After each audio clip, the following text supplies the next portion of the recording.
Alexander the Great weeps alone in his tent. Not noble tears of conquest, but drunken, paranoid sobs. The conqueror of the known world trembles, haunted by the ghosts of his closest friend Hephaestion, whom he'd mourned with excessive theatrics, and Clitus, whom he'd murdered in a drunken rage. Outside, his exhausted army mutinies. They refuse to march further into India. The invincible emperor has reached his limit, not by enemy forces, but by his own men's refusal. His grand vision crumbles as he clutches a wine cup, his body ravaged by fevers, paranoia, and alcoholism. The empire he built is already fracturing, doomed to collapse mere days after his death. History's greatest conqueror wasn't killed by enemies in glorious battle, but by his own excesses and failures, a truth carefully buried beneath 2,300 years of calculated mythology. You remember that opening scene, a fallen godlike figure, alone and unglorified. That image is almost never the one drilled into schoolrooms, museums, or movie trailers. What you learned in class was cleaner, simpler, triumphant. Now let's rehearse that official story, the one that smooths every edge, erases the corpses, and leaves a shining silhouette on a plinth. In the tidy version, Alexander is the miracle product of two perfect lines, Aristotle's pupil and Philip II's heir. Born in Macedonia in 356 BCE, tutored by the greatest mind of his age, he inherits a disciplined, professional army and a father's blueprint for expansion. By 20 he is king. By 30 he has toppled the Achaemenid Empire, routed Darius III, and marched from the Aegean to the Industry. The textbooks put dates and maps beside this rise. Granicus, Issus, Gaugamela, victory after victory. The narrative voice is calm and admiring. The man who crossed continents is framed as the logical extension of Greek civilization, a civilizer who brought language, cities, and learning to barbarian lands. You have seen this story countless times. Museums display portraits and coins that flatten nuance into noble iconography. Cinema dresses him in hero's gold. A few lines from the official voice sound like this. Alexander brought Hellenic light to the East. Another sounds like a school lecture. He founded cities' centers of learning, spreading Greek culture. A third, from a museum audio guide, intones, his premature death at 32 is a tragic loss for world unity. All of them are confident, all of them neat. That version is comfortable because it answers so many things quickly.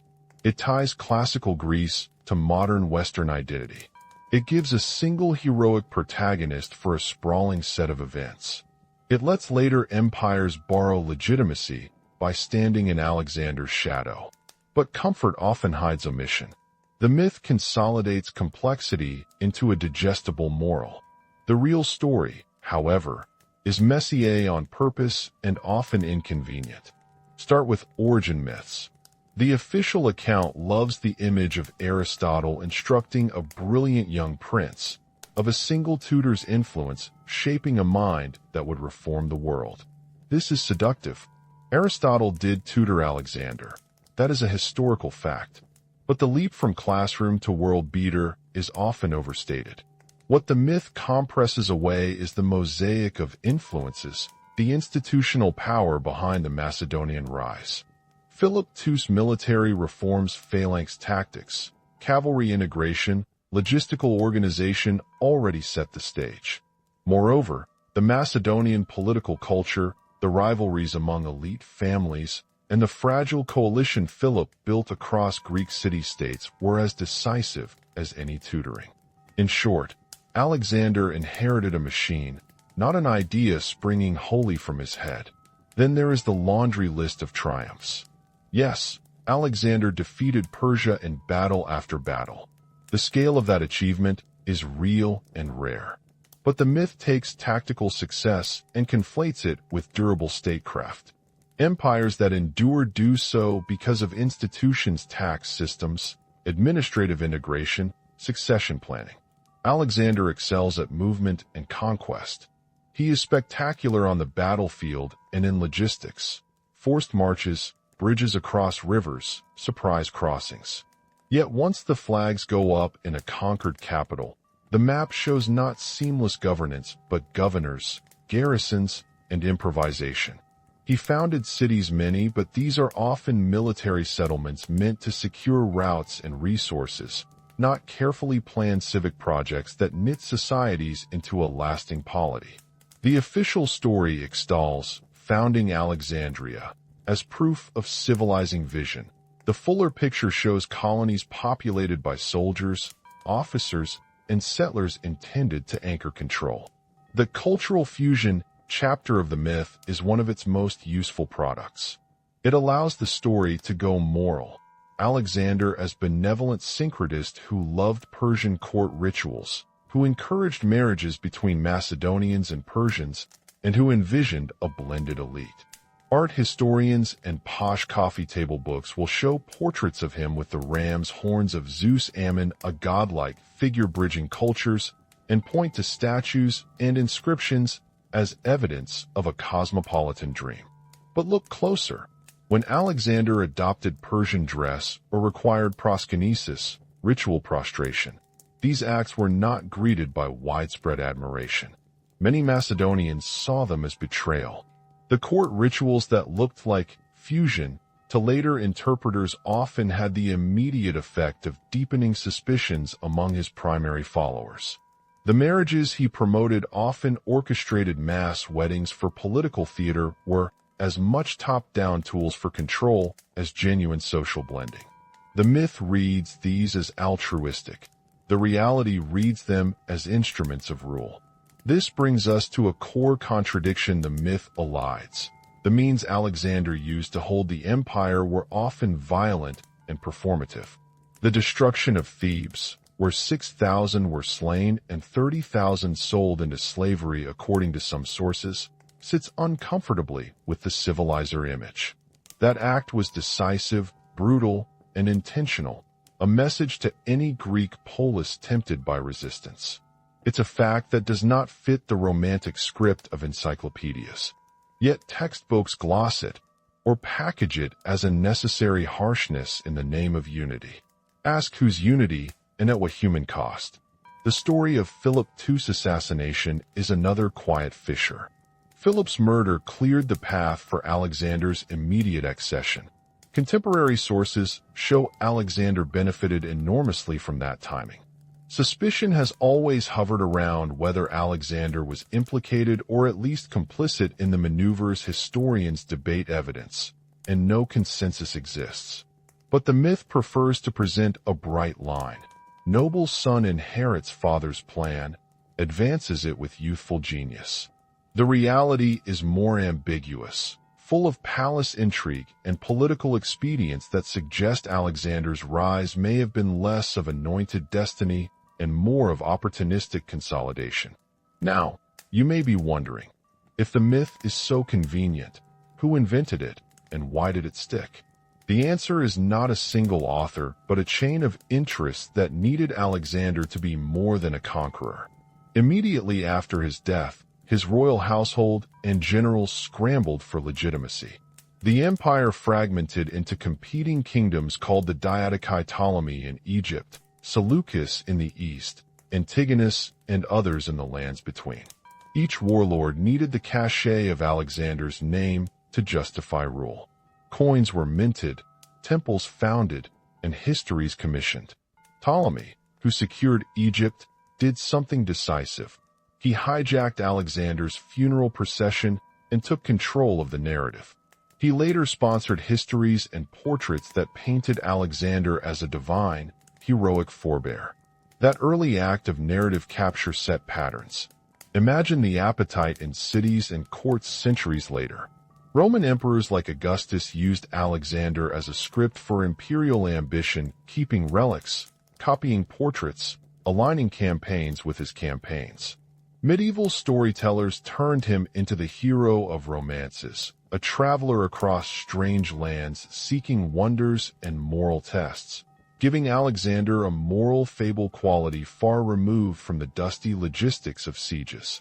The Alexander romance becomes an organ. Within years of his death, the Diadochi fought, partitioned, and re-fought, turning the map into new kingdoms and inviting waves of instability that lasted generations. An empire that requires constant personal charisma and military presence to hold is, by definition, fragile. The myth insists on measuring greatness by land controlled. That metric is seductive because it is visible and quantifiable, but it is a poor proxy for sustainable governance. Now let us step inside the official voice for a moment, those canned, polished lines that shape what you have learned. Hear it again. Alexander's conquests spread Greek culture. Cities like Alexandria were beacons of Hellenism. Or, he was a visionary who dreamed of fusing East and West. They sound right, because they rely on visible artifacts that survive cities, coins, statuary. But what is omitted is the human texture behind those artifacts. The things you can photograph in museums are the carefully curated evidence. The suppressed testimony is bulkier, dirtier, and more inconvenient. And then there are the smaller, quieter omissions. The myth neglects numbers. Tens of thousands displaced or killed in the sacking of resistant cities. Soldiers dying of heat and disease in the Gedrosian desert accounts vary, but the human cost is undeniable. It downplays internal repression, the executions of Philotas, and the assassination of Parmenianacs that erased potential rivals, but also removed experienced administrators. It obscures the rising cult of personality, rituals of proskynesis, and the push to be treated as divine. These steps mattered for the cohesion of his Macedonian supporters. They felt betrayed when the king donned Persian dress and demanded new protocols. This was not mere eccentricity, it eroded trust. You may ask, is any of this contested? Absolutely. Historical reconstruction of antiquity always rides uncertain sources. Our best accounts, Arrian, Plutarch, Diodorus, were written centuries after the events and often rely on lost earlier sources. Some details are well attested, others are debated. Good historiography is careful about proclaiming certainty where none exists. But careful historiography also refuses to let the tidy story go unchallenged when patterns point elsewhere. There is a narrative strategy in all of this. Take an exceptional, easily dramatizable series of conquests and convert them into moral capital. Cut the inconvenient margins. The result is a hero who tells us more about later generations than he does about his own reality. Before we move into the next section, the first fractures in the myth, you should feel the tension building. The official story is consoling but selective. It hands you triumph and beauty and keeps the mess at arm's length. It is time to pry at that seam and look at the evidence that pokes through. Massacres, suspicious timings, mutinies, and choices that fit a different psychology. The next sequence will begin to peel away the varnish, showing the cracks that were later painted over. Thank you for staying with this investigation so far. If you value this kind of questioning and want more episodes that pull at textbook threads, we are a new channel trying to reach our first 1,000 subscribers. Each sign-up helps this work continue. Your subscription matters. It keeps the lights on and the archives open. Now, what happens when that polished statue starts to chip? What comes into view is not simply a darker person. It is a different kind of career, one built on impulse, theatricality, and survival, not on coherent statecraft. In the next section, we will expose the earliest fissures, specific incidents and patterns that make the heroic narrative increasingly difficult to sustain. If the official image seems too tidy, you are right to suspect it. Start close to home. The sacking of Thebes in 335 BCE. Textbooks often abbreviate this as a decisive act that quelled Greek resistance. Some even treat it as a necessary punctuation mark. But the detail matters. When Alexander ordered Thebes razed, thousands were killed or enslaved. 30,000 sold into slavery, some sources say. Picture that, a city alive with workshops, houses, families emptied, its human networks ruptured. This was punishment, a message, and a resource stripping. It reads ill with the liberator's script. The moral gloss clearing a path for Hellenic unity does not cover the human carnage and the long-term bitterness it seeded among Greeks who expected a different brotherhood. Next, the timing of Philip II's assassination in 336 BCE. We must be explicit about what is known and what is speculation. Philip was murdered at a wedding feast. The assassin, a Macedonian named Pausanias. Ancient sources describe motive as personal slights and jealousies interlaced with political grudges. Yet the result was immediate. Alexander moves briskly to secure the throne, arrests rivals, and consolidates power. Historians have long debated whether Alexander knew in advance, whether he simply took advantage, or whether the assassination was a chaotic act that fortune folded to his benefit. The record does not prove collusion, but the optics are jarring. A young prince benefits from a sudden violent clearing of obstacles and acts with decisive ruthlessness to neutralize other claimants. The appearance of opportunism is at least as plausible as the appearance of moral destiny. The myth prefers destiny. The documents leave us with a pragmatic, not necessarily noble, succession. Consider the force behind the victories. It is common to call Alexander a military genius, and he was talented, but the army he commanded was an institution shaped by Philip II. The Macedonian phalanx, the companion cavalry, the integration of engineers and logistics, these were systems already in place. Philip designed campaign structures and implemented reforms that made sweeping conquests conceivable. Alexander inherited and exploited them with extraordinary boldness.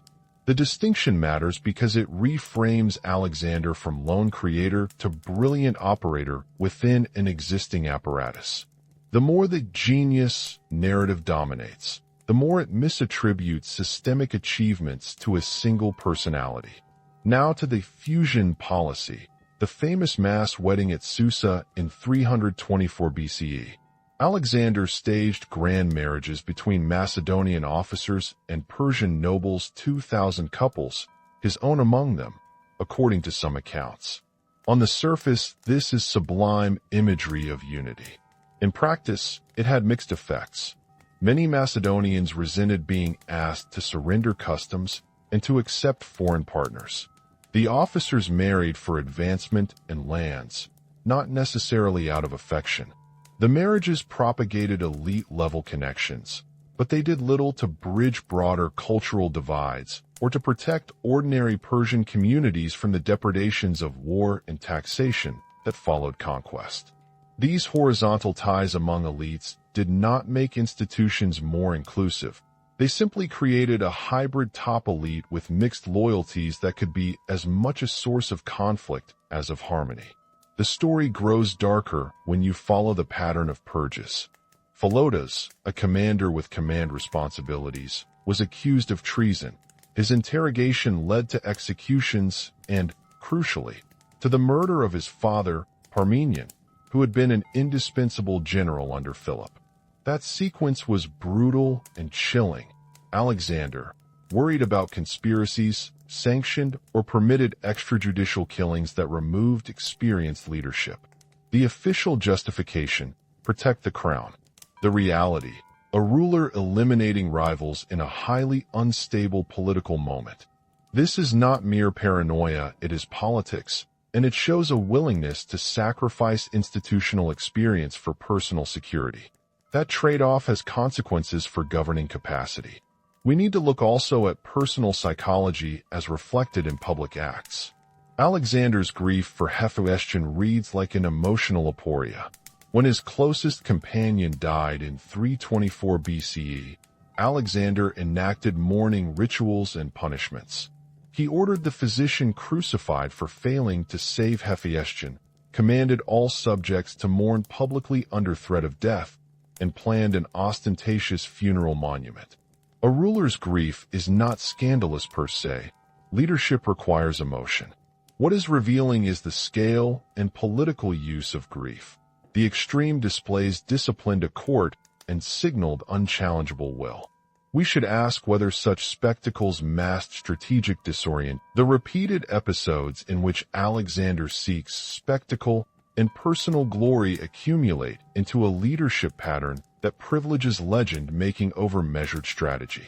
The crucial turning point comes at the Hyphasis River, the point where the army refused to go further into India.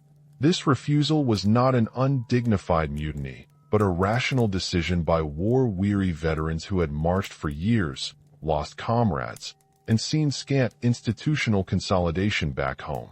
Alexander's reaction was telling. He withdrew for 3 days, attempted emotional manipulation, and then, when he failed to persuade his troops, punished them indirectly by choosing a more deadly return route, the Gadrosian Desert, over safer maritime options. Thousands likely perished on that march. If you ask whether this was strategic calculation or punitive vanity, the latter is a compelling interpretation. Alexander had wanted conquest as a personal project. When the army refused, he imposed suffering on them rather than admit limitation. This choice undermined trust permanently. Each of these incidents, Thebes, Philip's death, purges, theatrical grief, the killing of Clitus, the Hyphasis mutiny, are nodes in a larger pattern. Take them together and you see a leader for whom image, personal narrative, and immediate dominance were often the priority over careful institution building. That pattern is not a simple character assassination. It is a plausible explanation for why his empire failed to cohere. The consequence after his death in 323 BCE confirms the diagnosis. Without institutions and a clear line of succession, the empire collapsed into the wars of the Diadochi. Territories were parceled out in fractious contests. The material heritage, cities, coins, cultural artifacts survived, but the political unity evaporated. The myth version says this is tragic because a great plan was abandoned. The more forensic view says, the plan was never really a plan for durable rule. It was a chain of conquests dependent upon one man's charisma and force. Now consider how the early successors and subsequent regimes rewrote the memory. Ptolemy's narrative interests aligned with stabilizing his new Egyptian base, portraying Alexander as a demigod with a line of legitimacy that Ptolemy could claim had practical value. Coins with Alexander's image circulated as if they proved continuity. Temples claimed divine incidents as if to show the god's favor. The political act of producing a particular memory is not neutral. Every coin, every temple, every public text is a curated truth. Rome later appropriated these curated truths. Augustus kept mementos, emperors paralleled him. Over centuries, the myth thickened, became decor for empires to borrow. This is how history slides into legend. Small edits accrete into a new text. A brutal punitive action becomes a necessary demonstration. A murder becomes an unfortunate misunderstanding. A mutiny becomes a momentary lapse. The choices of the survivors, what to record, what to comfort the families with, what to publicize, shape the archive. Add time and translations, and the story becomes comfortable enough to teach children who will, in their own time, teach others. At this point, you might feel a familiar cognitive dissonance. How do we reconcile military brilliance with personal destructiveness? The honest answer is to hold both. People can be tactically brilliant and politically incompetent. Courage and cruelty can coexist. The myth forces a binary hero or villain because stories love clear shapes. Reality is a palimpsest. We must also ask broader implications. If Alexander's myth was manufactured and appropriated for utility, what else in our historical narratives is similarly shaped? The machinery that turned a flawed conqueror into an icon is the same machinery that has polished other figures. The educational curricula that prioritize clean arcs, the museums that display selected fragments, the filmmakers who need a protagonist each takes part in selecting memory. The result is a cultural predisposition to valorize territory and spectacle over institutions and everyday welfare. To close this sequence of contradictions and consequences, Alexander's life shows how personal pathology can have geopolitical consequences. His alcoholism, paranoia, and appetite for theater were not private eccentricities. They affected decisions on the battlefield and in council, shaped the lives of tens of thousands, and contributed to a pattern of governance that had no durable scaffolding. The empire did not fail because of lack of opportunity. It failed because the mechanisms that hold empires together, law, local legitimacy, succession, administration, were neglected or sacrificed to a personality cult. At the end of this part of our investigation, it should be clear that the Great, in his posthumous title, is less an objective judgment and more a constructed accolade. It helped later rulers, institutions, and industries to make a usable past. But when you peel back the varnish, the archival traces point toward a different portrait, a man of extraordinary capacity and catastrophic limits. The next section will take us behind the curtain to the personal corridors and late-night councils, the backstage, where favors were traded, fears were assuaged, and the machinery of myth began to turn. We will meet the characters who kept him in power and those who profited most from editing his memory. The fractures we have seen are not minor. They are the seams where a very different story peeks through. Behind the marble statues and museum plaques, the campaign tents were small and noisy, the air thick with smoke, blood, and wine. The camera of the mind pulls close to those tents now, a narrow, dim space lit by oil lamps, maps pinned to rough wooden frames, and men who are both feared and exhausted. Alexander moves through that cramped world not as an abstract icon, but as a living, brittle presence, a ruler who needs the loyalty of a handful of people to keep continents under his banner. The court around him functions like a pressure chamber. There are favorites and old guardians, whisperers and accountants, a doctor and a diviner. There are also veterans whose faces have been mapped by campaigns, faces that remember nights without bread, river crossings slung with the dead, sons left unburied. The relationships are transactional and intimate at once. Hephaestion, his closest companion, is companion, confidant, and mirror. Officers like Parmenion and Philotas are pillars of command. Their competence holds together the machine Philip II forged. But proximity to power is dangerous. In that pressure cooker, loyalty is constantly tested and often broken. Imagine a scene in a narrow corridor. Alexander, flushed from drinking, presses a brittle paper into an aide's hands, orders to arrest or execute. Barely spelled out. No bureaucratic safeguard. The aide slips the order to a centurion. The centurion obeys because obedience has been the currency of survival. This is how many decisions are made on the edge of personal temper and immediate advantage, not through stable institutions. The texture of governance in Alexander's world is improvisation. Drink is an instrument here. The king's wine is a public event. Prolonged banquets where alliances are formed, humiliations administered, loyalty tested. Court culture normalizes excess, but accounts also mark a change. Contemporary chroniclers writing later, with the moral clarity of distance, note that Alexander's consumption differs in degree and ritual.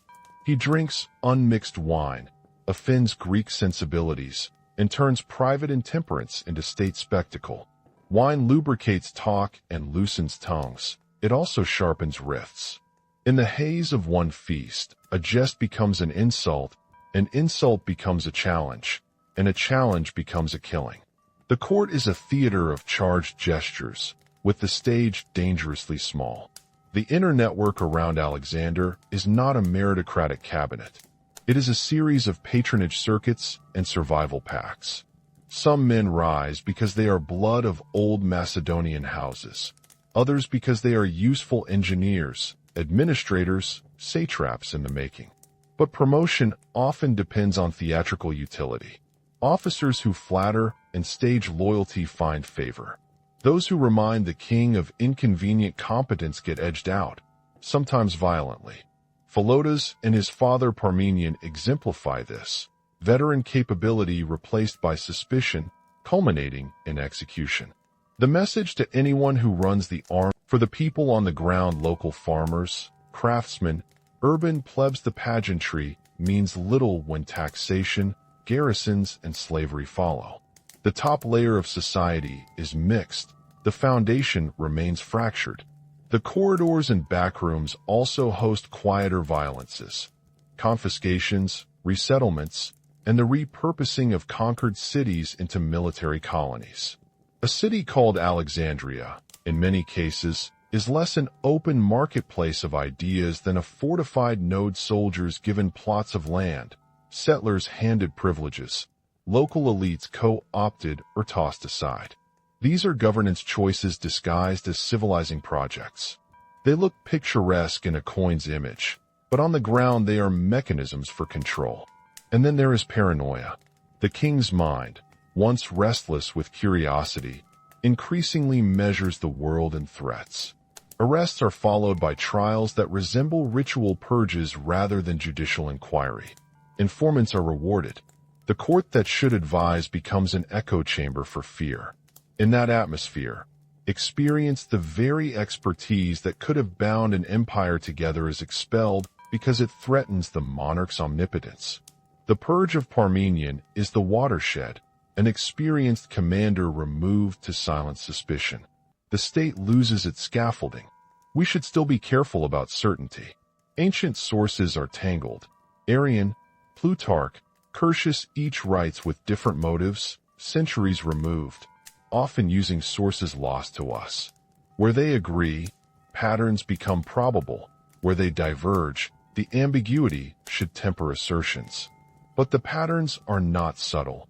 Repeated executions of senior commanders, public ceremonies reconfiguring status, the growth of personal worship, prolonged bouts of intoxication, these are consistent enough to sketch a portrait of a ruler whose private pathologies shape public architecture. You have seen the surface, cities with his name, coins with his face. Now look at the workshop, the furnace of small decisions, the late-night councils that replace laws, the feasts that reconstitute loyalty into spectacle. What you see is not a machine refined for governance, but a court refined for consolidation, an engine of immediate control, not long-term rule. That engine will soon drive a wedge so deep that the only question left is when the machinery will break and what the human cost will be when it does. The next sequence will show that break, a single banquet, a spear, a death, and the spiral that follows. Do not imagine it as a one-off. Imagine it as the logical consequence of everything you have just seen. The tent that hosts the feast will become the stage where the private and political collide in a way that makes myth-making inevitable and, paradoxically, urgent. The banquet in Maracanda is a scene you have to see in slow motion to understand its inevitability. Outside, lantern light washes the silk banners. Inside, the air smells of roasted meat and old wine. Soldiers sit with armor half removed. Courtiers adjust togas and foreign robes. The conversation has the looseness of a long march come to rest. Alexander, brimming with the high of conquest, tells the stories that have become his company's liturgy. He praises the youth and boldness of his campaigns. He speaks of horizons as if they were conquests already completed. Into this atmosphere walks Clitus the Black, a man whose body has the map of earlier wars written on it. He is the kind of veteran who remembers the foundations Philip laid. Clitus saved Alexander's life at Granicus. His presence is both a testament to old loyalty and a reminder of lineage. That is the rub. When Clitus stands and, staggered by the wine, reminds Alexander that victories have been bought with Macedonian blood and Philip's reforms, the remark lands like a splinter. For Alexander, it is not only an affront but a denial of a self he is painstakingly constructing. The man beyond lineage, the man between gods. Drink narrows tolerance. Words that might be shrugged off in daylight become mortal insults at night. The argument escalates from historical credit to personal contempt. Alexander, stung, shouts, Clitus retorts. An officer tries to intervene.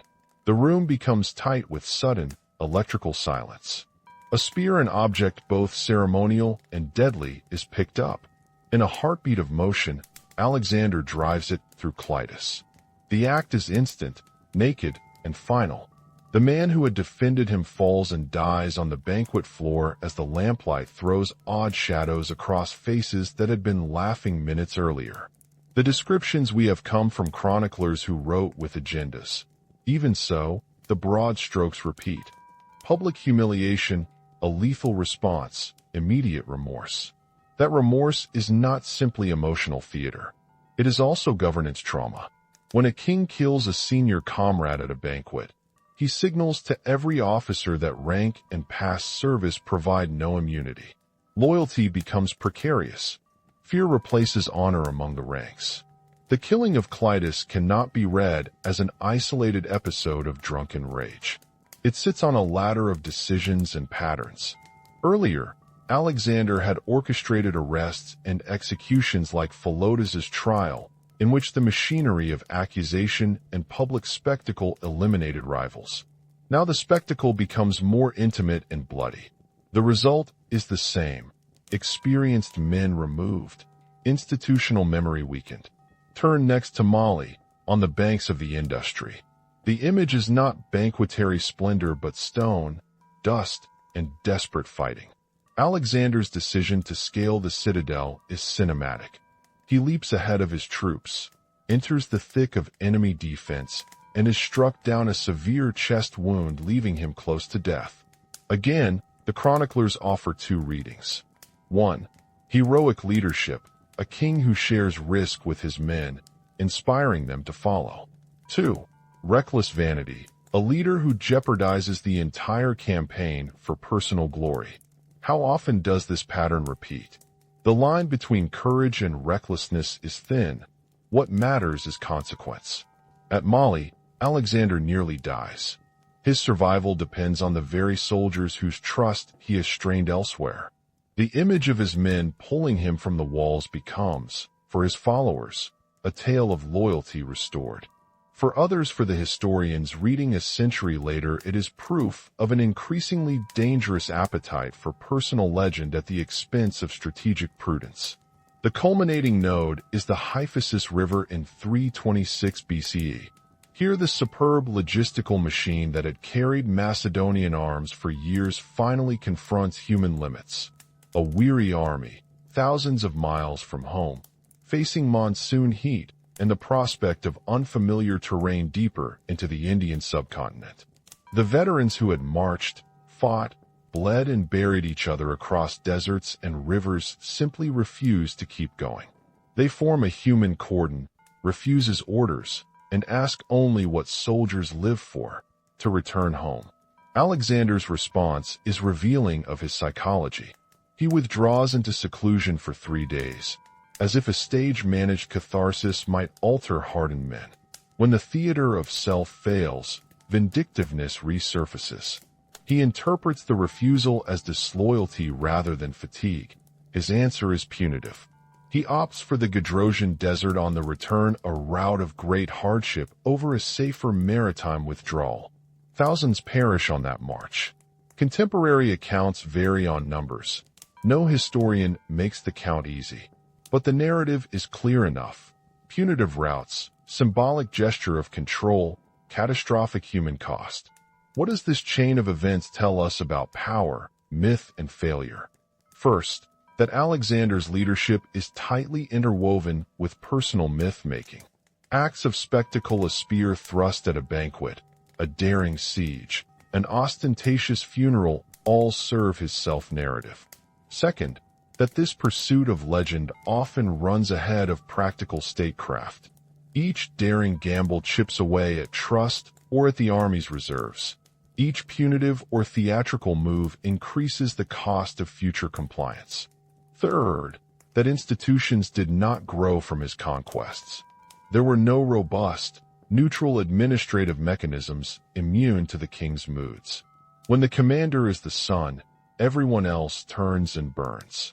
The immediate consequences are structural as well as human.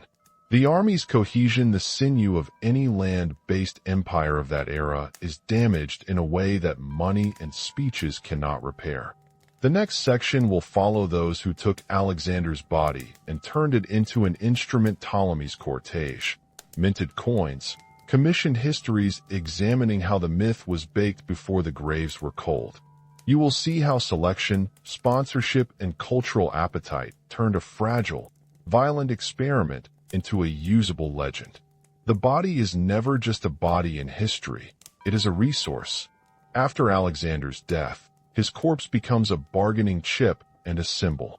Ptolemy's seizure of the king's funeral cortege in 323 BCE is one of the clearest early acts of narrative capture. Imagine a cart rolling west across the plain, drums beating, generals arguing and plotting. Ptolemy, stationed in Egypt, intercepts that cart and delivers the corpse to Memphis. That act is not desecration, it is claim staking. He places Alexander in an Egyptian tableau where pharaoh-like authority can be grafted onto Macedonian legacy. The funeral becomes the first public act of controlling memory. From there, the propaganda machine hums into being. Ptolemy commissions histories that frame his actions favorably. Coins begin to circulate with a standardized portrait of Alexander, an image frozen beyond the reality of age, injury, or disease. Temples claim foundations with a gleam of divine favor. Sculptors chisel a man into idealized youthfulness. Each medium coin, statue, written history is a different instrument in the same shop, the shop of legitimacy. Consider the mechanics. Ptolemy and other Dattacai need legitimacy not merely as prestige, but as practical glue. They govern diverse populations: Greeks, Macedonians, Persians, Egyptians, Jews, Indians.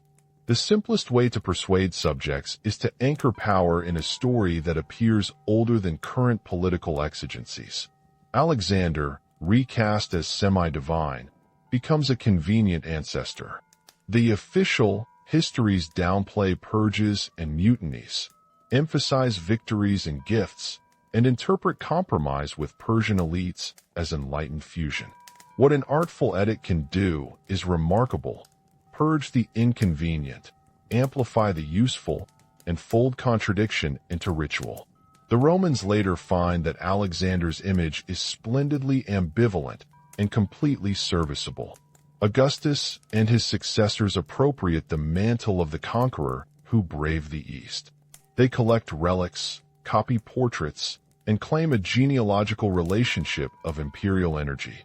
The moral calculus shifts. Alexander is not only a Hellenistic hero now, but a precedent for imperial Rome. That appropriation is selective.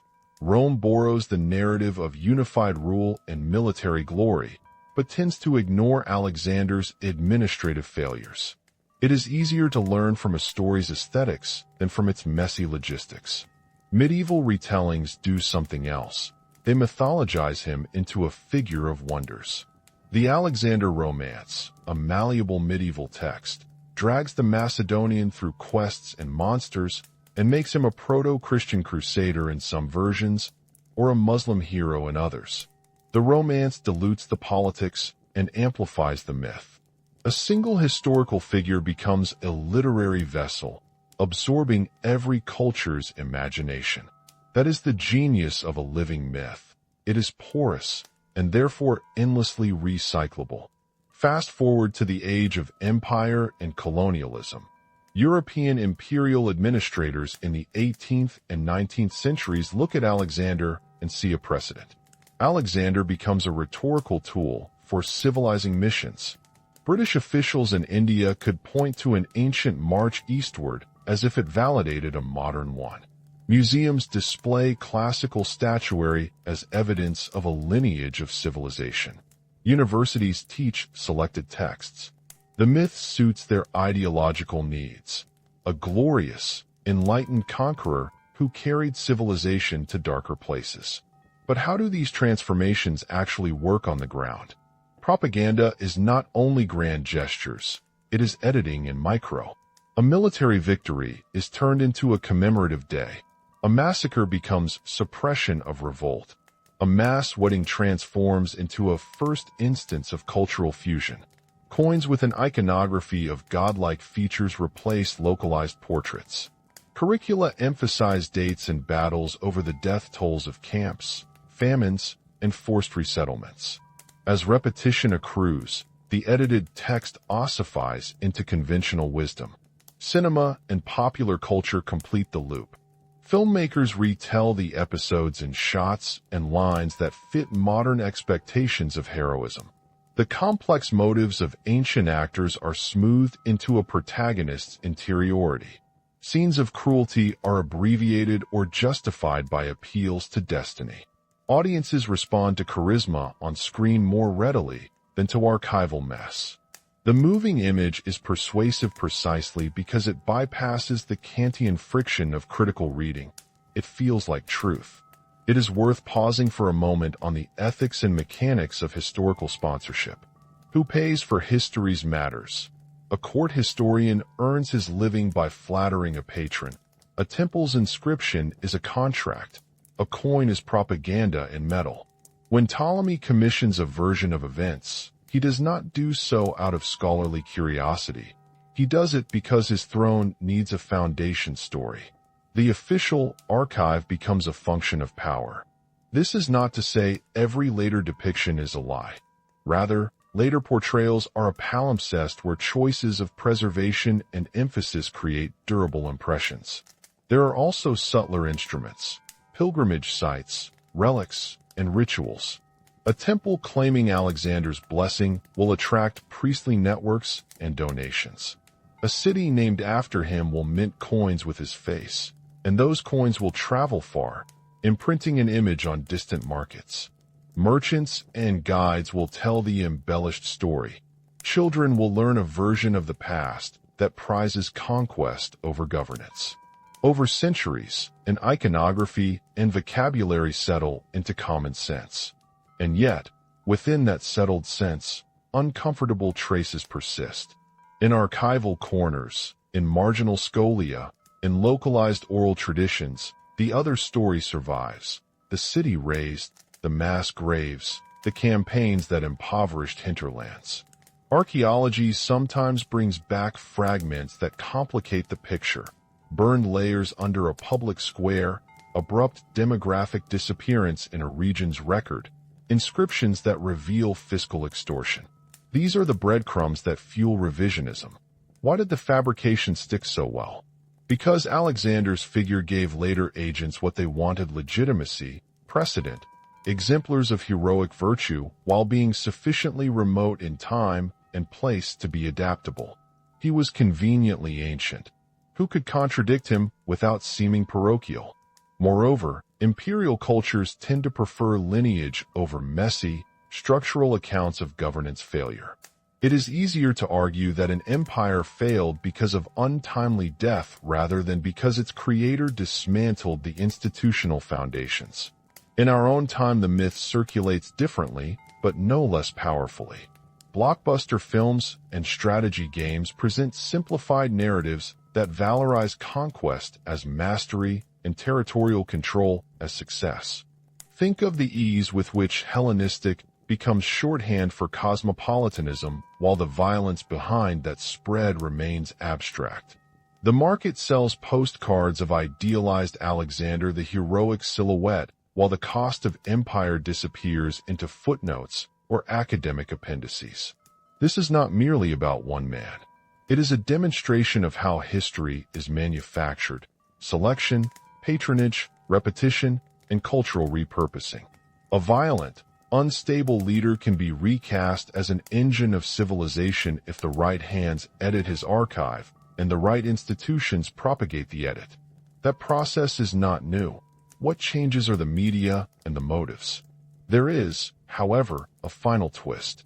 If the myth can be manufactured, it can also be interrogated.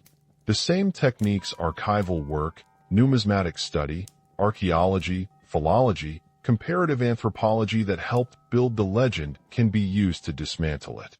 Coins can be read not only for portrait, but for mint marks and context. Inscriptions can be cross-checked against settlement patterns. Literary sources can be read against administrative papyri and local memories. The machine that polished the statue left fingerprints. Philip II of Macedon built the army, the professionalized cadres, the logistics that made prolonged campaigning possible. Philip's phalangites, cavalry reforms, siege engineering, and the political consolidation of Macedonia were decades of institution building. They were not spontaneous effects of Alexander's charisma. This is a factual scaffold. Philip died in 336 BCE, leaving a trained, battle-tested force. Alexander used that force. He used it brilliantly at times, but he did not invent it. Picture a tent, maps spread on a table. Advisors point to the same set pieces Philip had rehearsed. Alexander is there, famously daring and decisive, but he is not the engineer of the machine. The audience is used to the film version, the young genius reimagining everything. In reality, the logistical continuity between father and son is plain in the records. That continuity reduces one assumed pillar of greatness from miracle to competence plus inheritance. You learn the cinematic story, now see the toolbox. Tactics and temperament must be separated. Alexander's battlefield decisions often display tactical brilliance. At Issus and Gaugamela, he exploited mobility, timing, and terrain to break numerically superior foes.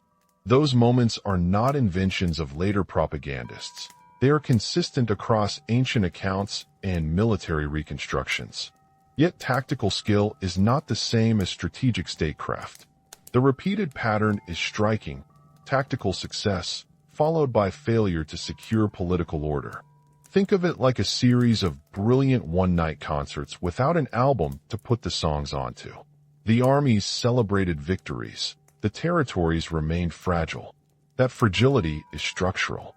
After each conquest, Alexander tended to install Macedonian garrisons, foundation colonies, and client rulers, often replacing local elites. These were immediate means of control. They were not durable institutions capable of surviving his absence. A long-term state needs bureaucracies that collect taxes, adjudicate disputes, integrate local elites, and reproduce authority across generations. Alexander's administrative footprint is modest. Some satrapal arrangements, a scattering of cities that served as military and mercantile hubs, and a reliance on personal loyalty networks. Compare that to Cyrus or Augustus, who left clearer administrative templates capable of longevity. The difference is not mere hair-splitting. It explains why the empire disintegrated so quickly after 323 BCE. Now the person inside the silhouette, courage and volatility in a single body. Contemporary narratives with the usual caveats about bias describe a man who repeatedly took personal risk. At Mali, he plunged ahead of his lines. He was wounded gravely. At other moments, he is credited with inspiring loyalty through deeds. Yet those same accounts catalog bouts of drunken rage, purges of once faithful officers, and episodes that read less like leadership and more like performance. Ritualized displays, enforced prostrations, and theatrical claims of divinity. These are not mutually exclusive. They cohere into a pattern where heroism and instability feed each other. Courage bought legitimacy in battle. Unpredictability destroyed trust in counsel. Alcohol is not incidental in the reconstruction. Ancient sources report bouts of excessive drinking, but historians disagree about the medical diagnosis and the degree to which intoxication determined policy. We should treat the drinking as a behavior with both symbolic and practical consequences. Symbolically, intoxication amplified Dionysian excesses in court ritual and allowed for displays of masculine bravado that some Macedonians admired. Practically, repeated inebriation erodes judgment. If Alexander made at least a handful of consequential decisions while impaired, the Maracanda banquet being the most notorious example, the line between personality pathology and political error blurs. This is a probable cause, not a settled medical verdict. the sources remain ambiguous, and retroactive diagnosis is risky. Still, behaviorally, the traces are consistent enough to matter. Consider the social currency of loyalty. Alexander managed an unequal, multicultural coalition. Macedonian elites who expected privileges, Greek soldiers suspicious of Persian customs, Persian nobility courted with titles, and a host of subject peoples. His solution was often personalization of authority marriages, ceremonial adoptions of Persian dress, and hybrid institutions. Where such fusion worked, it did so as theater, smoothing short-term governance. But it did not replace systemic integration. The army's backlash against mass marriages or proskynesis, ritual prostration, shows that cultural programs can alienate core supporters even as they attempt to incorporate conquered elites. The lesson is practical. Political innovations that rely on performance without institutional foundations are fragile. Clitus murder is a keystone episode. The cinematic version edges toward tragic inevitability, a drunken king, a veteran who refuses flattery, a spear. The reconstruction should insist on contingency and consequence. The killing was sudden and brutal. It exposed a fault line, Alexander's willingness to punish or eliminate not only enemies, but those who embodied institutional memory. Clitus had a moral claim to criticize the king. Killing him broadcasted a new rule, no one protected by past service. The immediate effect was terror in the ranks and a depletion of seasoned commanders. The longer effect was higher. When veteran experience is killed or exiled, the organizational memory necessary for stable empire building diminishes. That is not hyperbole, it is a mechanism by which states lose capacity. Which brings us to succession. Alexander had no clear, accepted plan. The Macedonian political culture had ways of choosing kings, but a vast, polyglot empire required more. Protocols, delegated authority, codified rights. Alexander rarely delegated with durable institutions in mind. He promoted companions, redistributed land, and created new cities acts that consolidated power through patronage, not through codified governance. The result was what historians now call polycentric fragmentation. After his death, multiple power centers Ptolemy, Seleucus, Antigonus, Lysimachus, Cassander could plausibly claim authority. The wars of the Diadochi were not just fights for territory. They were contests among holders of patronage networks for legitimacy in the absence of an institutional successor. That outcome is the most damning evidence against the idea that Alexander was a state builder in the modern sense. The urban legacy is ambiguous. Cities like Alexandria in Egypt survived and became centers of learning and commerce, sometimes outlasting Hellenistic regimes. But many of the other foundations were garrison towns, designed primarily to house soldiers and secure routes. They were not in the main centers of integrated local administration seeded with local elite buy-in. Where Alexander attempted fusion, the record shows stopgap measures rather than deep settlement policies. That differentiation matters for the argument that he spread Hellenism as a civilizational project. He seeded Hellenistic institutions in places. Later rulers, merchants, and settlers transformed them into durable cultural hubs. The process was not all him. There is a moral economy to Alexander's rewards and reprisals. His generosity to some leniency to cities that surrendered, gifts to scholars, honors to allies sits next to ruthless retribution. The razing of Thebes, enslavement of civilians, and the execution of perceived conspirators. That combination is not a contradiction but a method. Reward where usefulness is proven, terror where obedience is in question. It is classical imperial practice, but in Alexander's hands the scale tilted toward personal spectacle.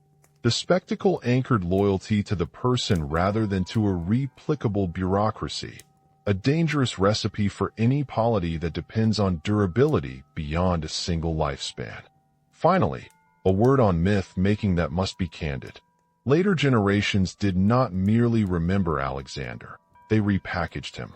Coins froze his portrait at an age that suited posterity, statues idealized proportions, and histories often commissioned trimmed away inconvenient sequences. But myth-making required that combination produced an empire that looked vast on maps and fragile in practice. It explains why his name survived and his polity did not. No tidy moral follows. The more honest portrait complicates admiration and condemnation. It asks you to recognize how success and failure can inhabit the same person. It answers the central paradox of this story: why a man who failed as a state builder could nonetheless become the template for empires. The answer: because legend is cheaper to make and far easier to sell than institutions. The next question is where that legend went and what it did after. If you learned Alexander through films or school plaques, what you carry home is an outline. A heroic march across the map, a handful of iconic battles, a handful of invented speeches.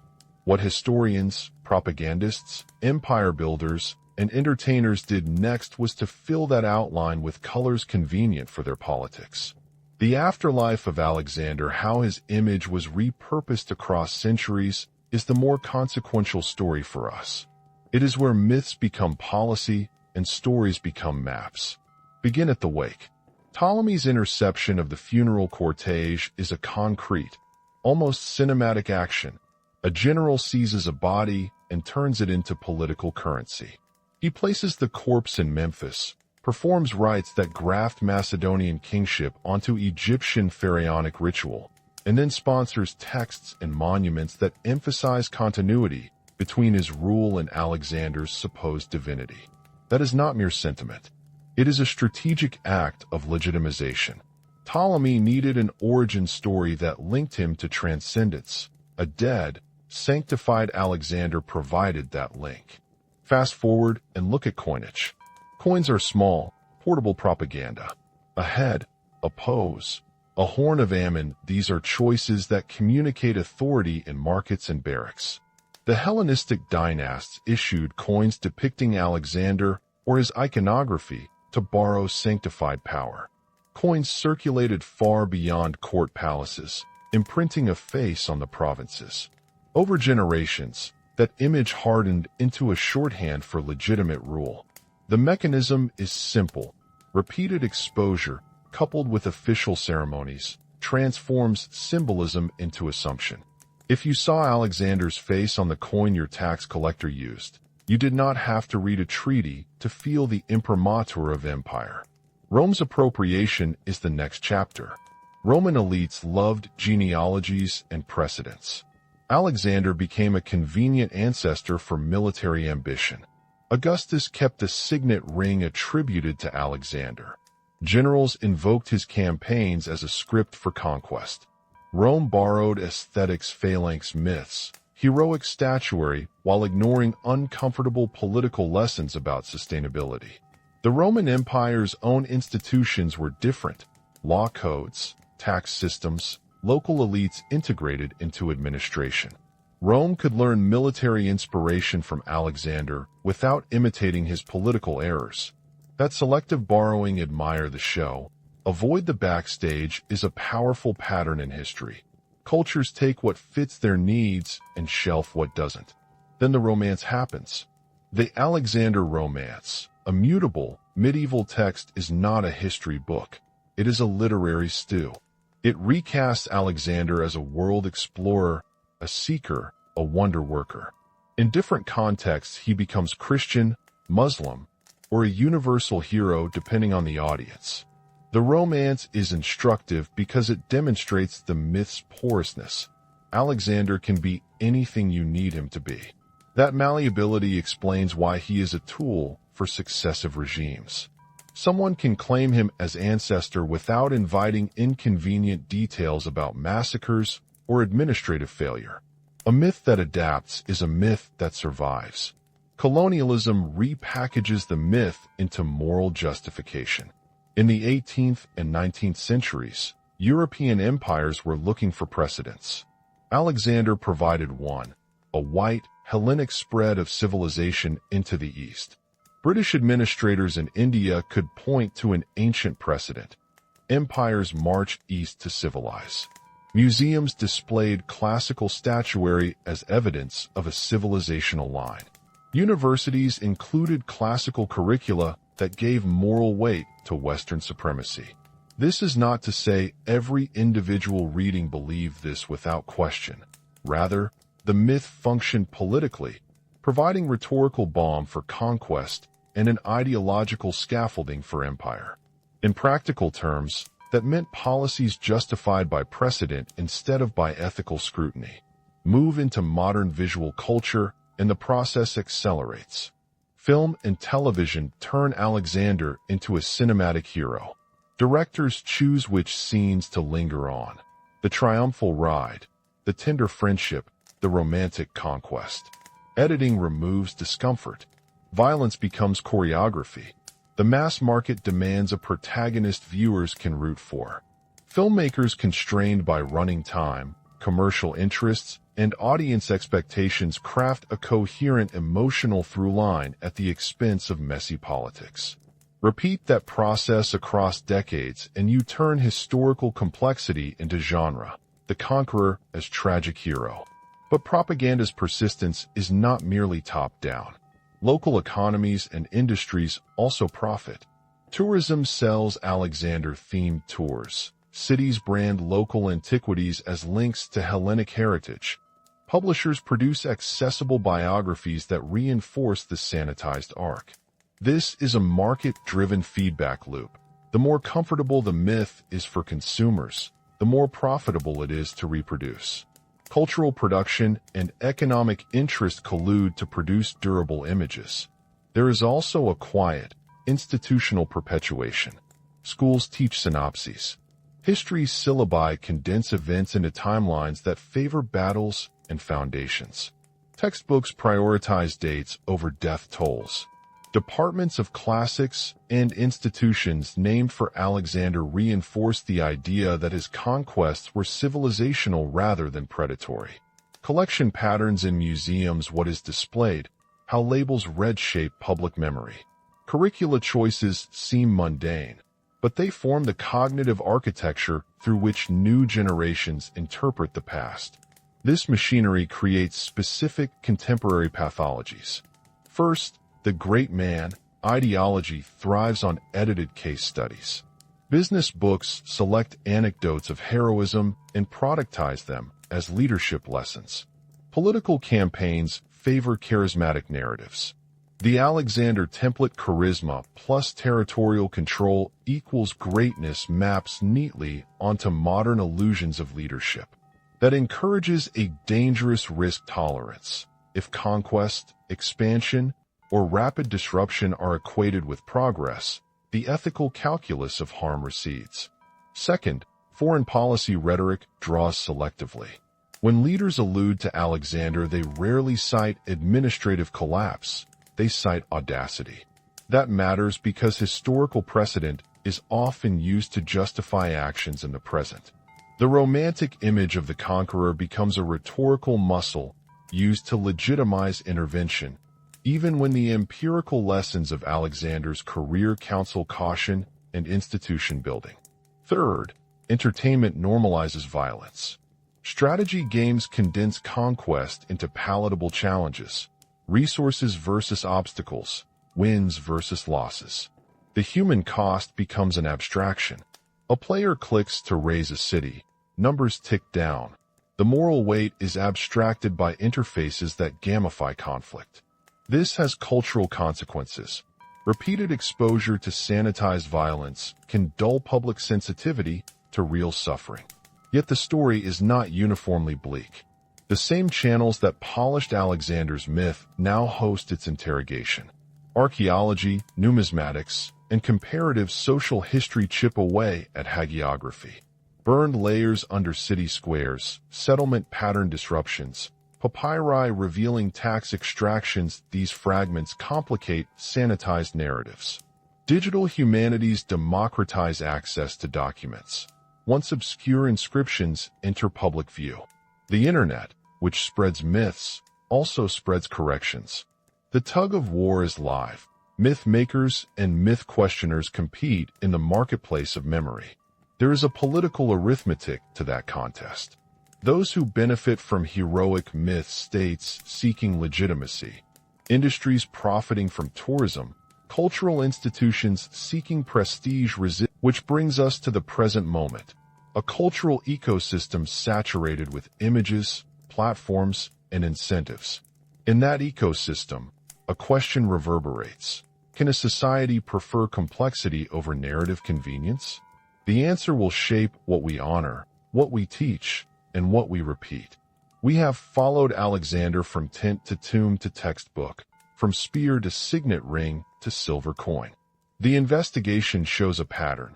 A leader who harnessed inherited military tools and personal charisma to win territory, but who habitually traded long-run institutions for short-run spectacle. The result was a fragile polity and a durable myth. If the production of that myth was intentional and persistent, the final question becomes personal. Which other celebrated figures in our textbooks are polished with similar intent? When you see a heroic name on a boulevard or a charismatic portrait in a museum, ask, who made this story, who profited from it, and what did they hide? Thank you for staying through this dossier. If this kind of historical excavation matters to you, subscribe to follow the next case's other great names whose archives deserve the same scrutiny. Tell us in the comments where you first learned your national heroes, and which stories you'd like us to open next.